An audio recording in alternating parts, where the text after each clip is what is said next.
नमस्कार साथियों, study battle के यूट्यूब प्लेटफॉर्म पे आप सभी का एक बार फिर से स्वागत है।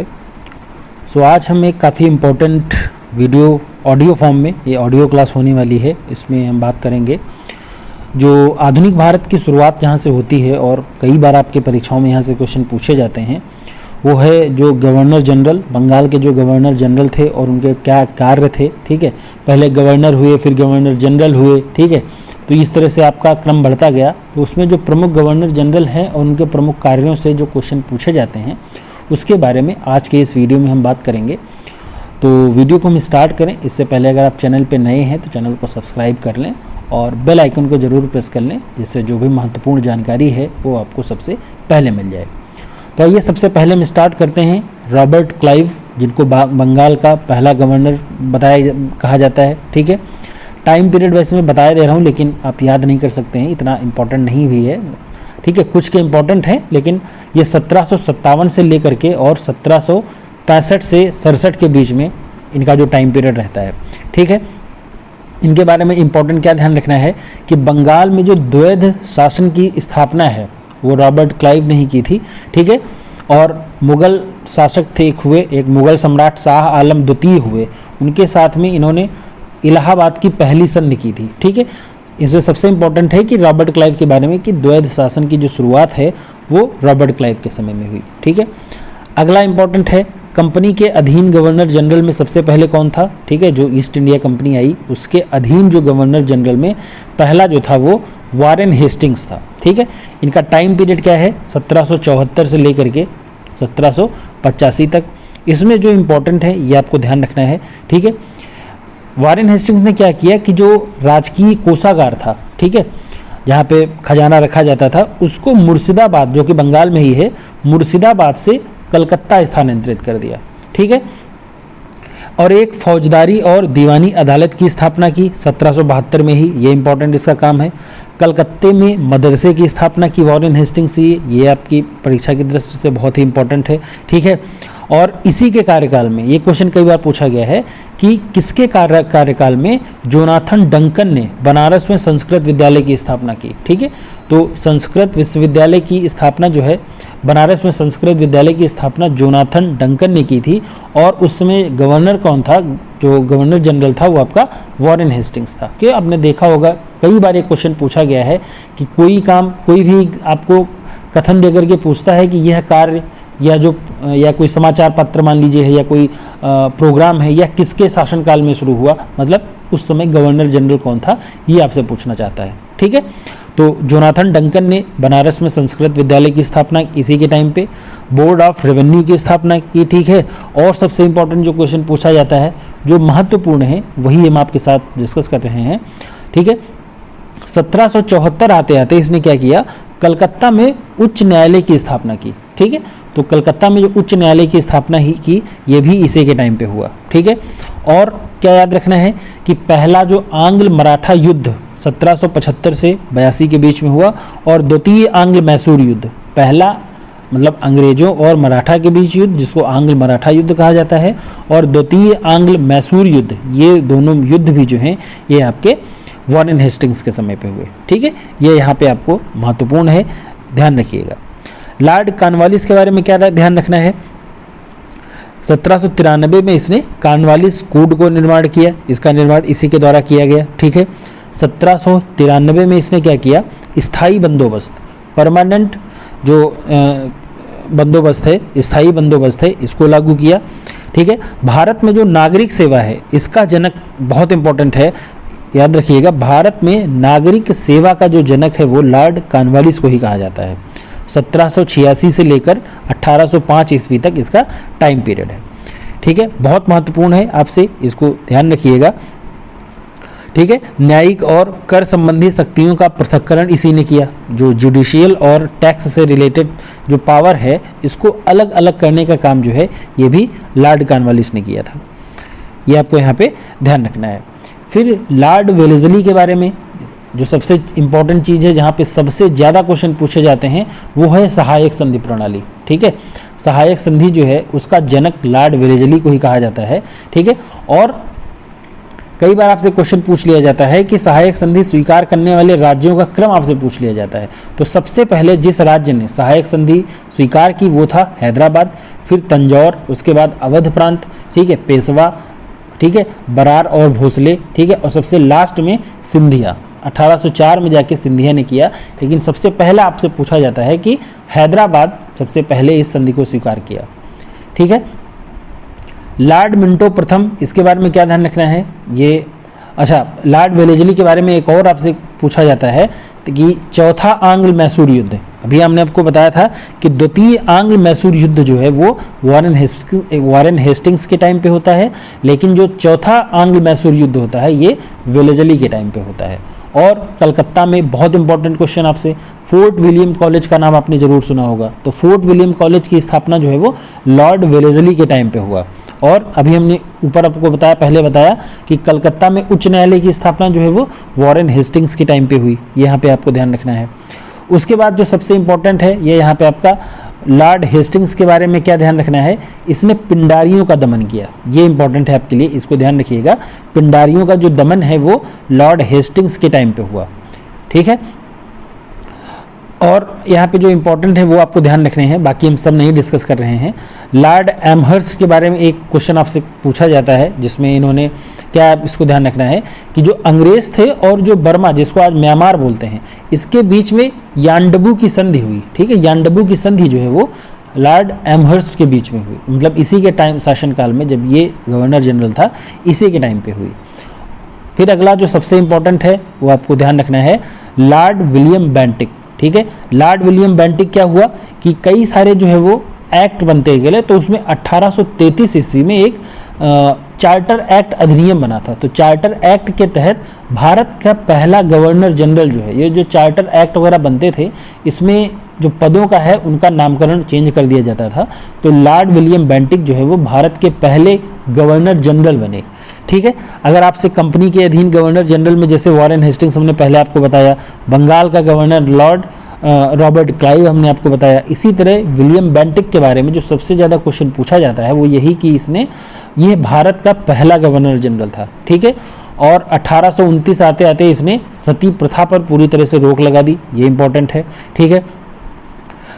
ठगी प्रथा को इसने समाप्त किया। कलकत्ता में एक मेडिकल कॉलेज की स्थापना की। लेकिन सबसे इंपॉर्टेंट जो है यहाँ पे दो आपको ध्यान रखने हैं, सती प्रथा पर रोक लगाना और भारत का पहला गवर्नर जनरल बना विलियम बेंटिक, इसके बारे में आपको ध्यान रखना है। चार्ल्स मेटकॉफ के बारे में बहुत इंपॉर्टेंट एक पॉइंट आपको ध्यान रखना है, भारतीय प्रेस का मुक्तिदाता इसको कहा जाता है। भारतीय प्रेस का जो मुक्तिदाता है वो चार्ल्स मेटकॉफ को कहा जाता है, ठीक है। देखिए जो टाइम पीरियड है हमने आपको पहले भी बताया, इतिहास है, बहुत सारी चीज़ें आपको पढ़नी रहती हैं जब भी आप किसी प्रतियोगी परीक्षा की तैयारी करते हैं या कर रहे होते हैं, तो बहुत सारी चीज़ें आपको रिवाइज करनी रहती हैं, पढ़नी रहती हैं। तो समय जो आपका ईयर वाला पोर्शन है वो आप हो सकता है इतना ज़्यादा ना याद कर पाएँ, लेकिन जो बिंदु वाले क्वेश्चन है, जो टॉपिक वाले क्वेश्चन है, वो आपसे कई बार पूछे जाते हैं, ठीक है। जहाँ पे इंपॉर्टेंट है वहाँ पे आपको सन भी याद करने की ज़रूरत पड़ेगी।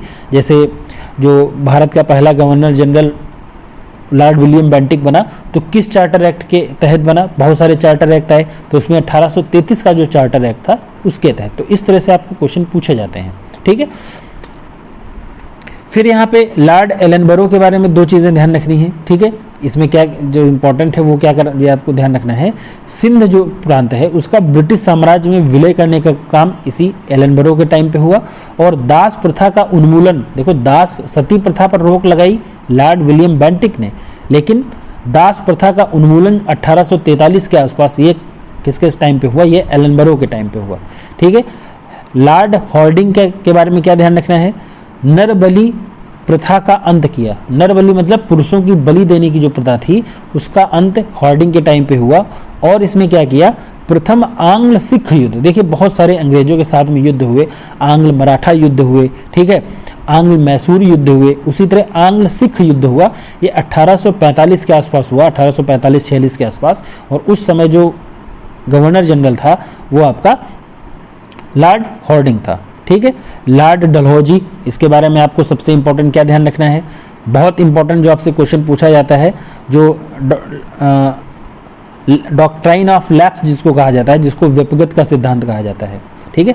व्यक्तिगत का सिद्धांत में क्या है कि अंग्रेजी साम्राज्य ऐसे मतलब साम्राज्य, हिंदू वाले ऐसे साम्राज्य, राजा महाराजा जिनके कोई संतान नहीं थी, जिनका उत्तराधिकारी नहीं था, वो राज्य जो है वो अंग्रेजों के शासन का, अंग्रेज साम्राज्य में विलय हो जाएगा, अंग्रेज साम्राज्य में उसको विलय करा लिया जाएगा। यह व्यक्तिगत का सिद्धांत था, ठीक है। तो इसमें जो राज्यों को शामिल किया गया, जिन राज्यों को अंग्रेजी साम्राज्य में शामिल किया गया इस व्यक्तिगत सिद्धांत के फलस्वरूप, उसमें आपको क्रम पूछ लिया जाता है कई बार। तो सबसे इंपॉर्टेंट ध्यान रखना है, पहला और अंतिम आपको ध्यान रखना है। सबसे पहले जो बना वो आपका सतारा, जो कि महाराष्ट्र में है, और ये कहाँ 1848। आपको यहाँ पे सन भी ध्यान रखना है। जहाँ पे सन आपको इंपॉर्टेंटली ध्यान रखना है वो हम आपको बता देंगे, उसको आप जरूर ध्यान रखिएगा।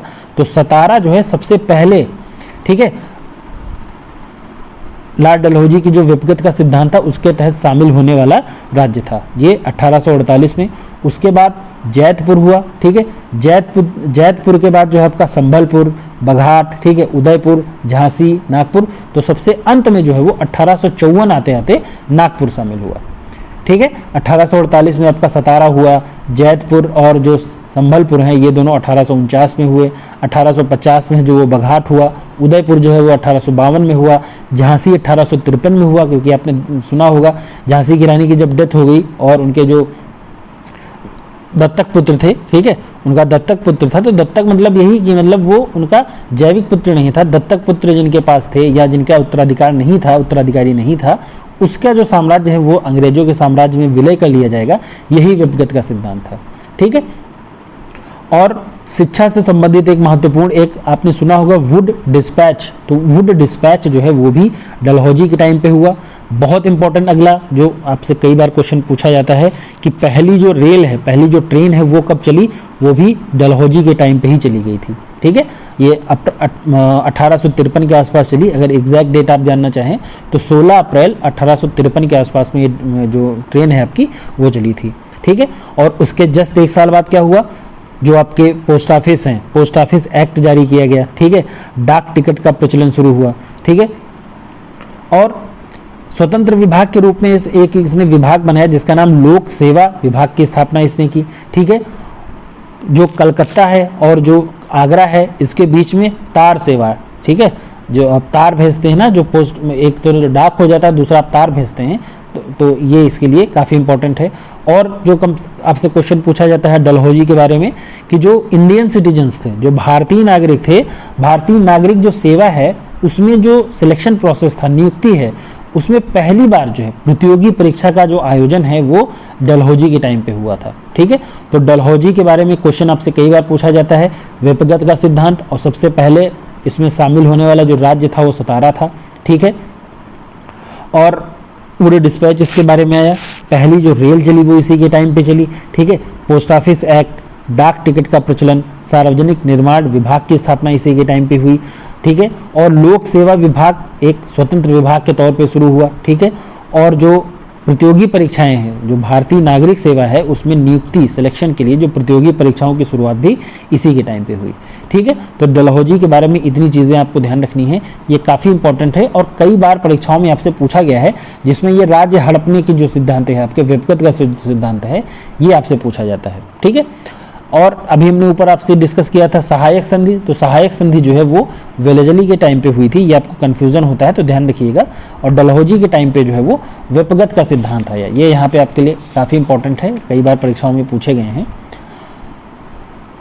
लॉर्ड कैनिंग के बारे में क्या पूछा जाता है, सबसे इंपॉर्टेंट तो ये भारत का अंतिम गवर्नर जनरल था। भारत का जो अंतिम गवर्नर जनरल है, जो गवर्नर जनरल था वो लॉर्ड कैनिंग था। और भारत का प्रथम, क्योंकि इसी के जस्ट बाद जिस पद का जो नाम है वो बदल दिया गया, इसका नाम क्या रख दिया गया, ये भारत का प्रथम वायसराय कर दिया गया, ठीक है।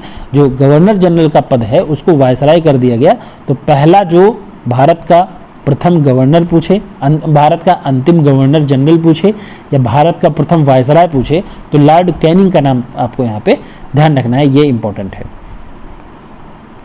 फिर यहाँ पे अगला जो लॉर्ड लॉरेंस के बारे में आपको एक चीज़ ध्यान रखनी है कि इसमें क्या हुआ कि हेनरी कैंपबेल के नेतृत्व में अकाल आयोग का गठन हुआ। ठीक है, अकाल जब पड़ा तो अकाल इसकी जो जांच है इसकी पड़ताल के लिए एक गठन आयोग गठित किया गया था जिसका नाम अकाल आयोग रखा गया और इसका जो अध्यक्ष था वो हेनरी कैंपबेल था और उस समय जो वायसराय था वो आपका लॉर्ड लॉरेंस था। ठीक है, अगला बहुत इंपॉर्टेंट है लॉर्ड मेयो। इंपॉर्टेंट है आपके लिए क्यों?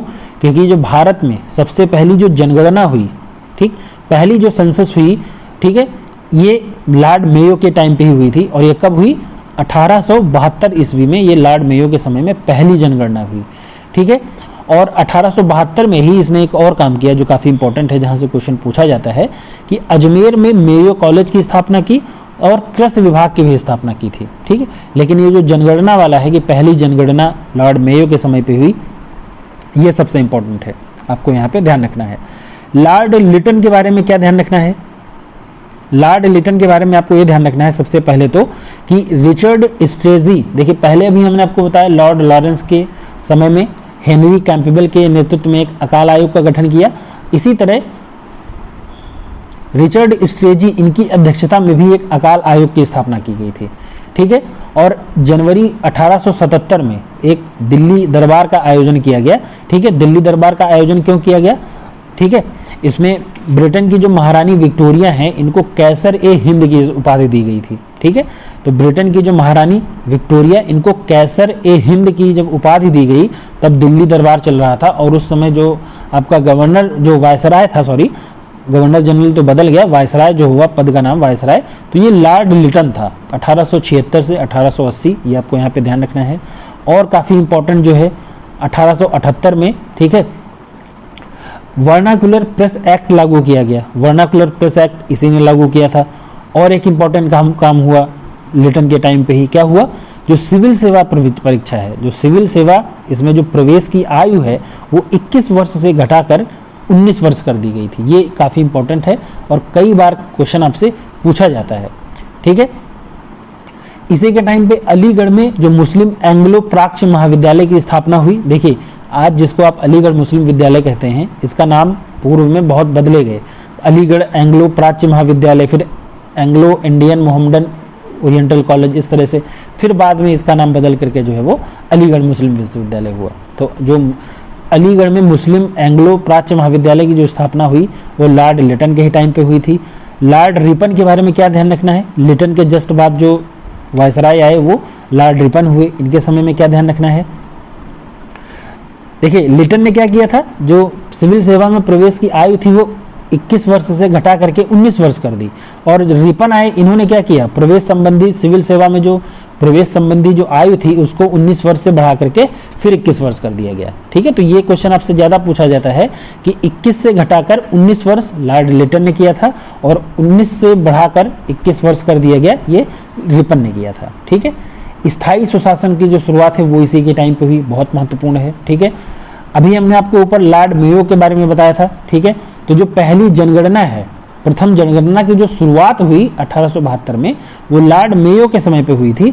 लेकिन नियमित जनगणना मतलब एक तो हुआ कि आपने शुरू कर दिया, जैसे आपने पढ़ाई शुरू कर दी, आज पढ़ा फिर 10 दिन नहीं पढ़े, लेकिन विधिवत पढ़ाई आपने कब शुरू की, मतलब रोज आपने टाइम टेबल बना के पढ़ना शुरू किया, तो दोनों अलग अलग चीज़ें हैं। तो वही यहाँ पे लिखा, मतलब समझना है आपको कि जो जनगणना की शुरुआत है वो मेयो के टाइम पे हुई 1872 में, लेकिन जो नियमित जनगणना है कि हर 5 वर्ष में, सॉरी हर 11 वर्ष पे जनगणना होगी, यह काम जो है ये रिपन ने करवाया। नियमित जनगणना इसी के शासनकाल में करवाई गई। ठीक, 1881 में क्या हुआ, पहला जो कारखाना अधिनियम है ये भी इसी के टाइम पे पारित हुआ। ठीक है, पारित किया गया। लॉर्ड डफरिन के बारे में क्या ध्यान रखना है, इंपॉर्टेंट है। डफरिन के बारे में क्या ध्यान रखना है कि भारतीय राष्ट्रीय कांग्रेस कब बनी, आपको पता है 1885 में बनी। ठीक है, और जो लॉर्ड डफरिन का कार्यकाल है वो 1884 से लेकर के 1888 तक है, तो 1885 इसी बीच आएगा। इसलिए पूछा जाता है आपसे क्वेश्चन कि भारतीय राष्ट्रीय कांग्रेस के समय भारत का वायसराय कौन था, तो वायसराय जो था वो आपका लॉर्ड डफरिन था। ठीक है, बर्मा का जो अंतिम रूप से भारत में विलय जो किया गया वो भी इसी के टाइम पे हुआ। ठीक, जिसको आप आज म्यांमार कहते हैं उसको उस समय बर्मा कहा जाता था, तो इसका जो अंतिम रूप से भारत में विलय हुआ वो भी डफरिन के टाइम पे हुआ। ठीक है, लॉर्ड लैंसडाउन, इनके लिए आपको क्या ध्यान रखना है, बहुत इंपॉर्टेंट है कि यहाँ से क्वेश्चन पूछा जाता है। जो आप डूरंड रेखा पढ़ते हैं ना, डूरंड रेखा किन दो देशों के बीच है, ये भारत और अफगानिस्तान के बीच में है, ठीक है। यह जो रेखा, इसका निर्धारण किया गया लॉर्ड लैंसडाउन के टाइम पे ही। आज तो खैर ये डूरंड रेखा अफगानिस्तान और पाकिस्तान के बीच में है, लेकिन जब ये रेखा निर्धारित की गई थी तो पाकिस्तान और भारत एक ही था, भारत ही का ही पार्ट था वो, तो इसलिए भारत और अफगानिस्तान के बीच की जो रेखा है डूरंड रेखा, उसका निर्धारण इसी के टाइम पे हुआ, ठीक है। लॉर्ड कर्जन को क्या ध्यान रखना है, लॉर्ड कर्जन के बारे में जो सबसे इंपॉर्टेंट आपसे पूछा जाता है, ये 1899 से 1905, और 1905 का टाइम जब भी ईस्वी आपसे पूछा जाएगा तो बंगाल विभाजन की जो त्रासदी है, जो बंगाल विभाजन है, वो इसी के टाइम पे हुआ। और कर्जन के बारे में क्वेश्चन पूछा जाता है कि 1904 में बंगाल का विभाजन जब हुआ, उससे जस्ट एक साल पहले इसने भारतीय पुरातत्व विभाग की स्थापना, जो भारतीय पुरातत्व विभाग है, ठीक है, आर्कियोलॉजी जो डिपार्टमेंट है, उसकी स्थापना भी इसी के टाइम पे हुआ था, ठीक है। ये यहाँ पे आपके लिए काफ़ी इंपॉर्टेंट है। और जो कलकत्ता में विक्टोरिया मेमोरियल हॉल है, उसका निर्माण भी इसी के टाइम पे हुआ। लेकिन कर्जन के बारे में जो दो चीज़ें आपको ध्यान रखनी है, एक तो पुरातत्व विभाग की स्थापना इसी के टाइम पे हुई और बंगाल का विभाजन इसी के टाइम पे हुआ। ये दोनों चीज़ें, तीनों चीज़ें आपको इसके बारे में काफ़ी ध्यान रखनी है, ठीक है। आपने मार्ले मिंटो सुधार पढ़ा होगा, तो लॉर्ड मिंटो द्वितीय, लॉर्ड मिंटो पहले ऊपर आ चुके हैं, उसके बारे में हमने डिस्कस नहीं किया, इंपॉर्टेंट नहीं है, लेकिन लॉर्ड मिंटो जो द्वितीय है, ठीक है, उसी के टाइम पे मार्ले मिंटो सुधार लागू हुआ, ठीक है। 1907 में कांग्रेस का सूरत में विभाजन जो हुआ, वो भी इसी के टाइम पे हुआ, ठीक है। एक तो हुआ बंगाल का विभाजन, लेकिन कांग्रेस दो पार्ट में डिवाइड हो गई, तो वो लॉर्ड मिंटो द्वितीय के टाइम पे हुई, ठीक है। और सूरत अधिवेशन में कांग्रेस का जो विभाजन दो पार्ट में हो गया, ठीक है, ये आपको यहाँ पे ध्यान रखना है।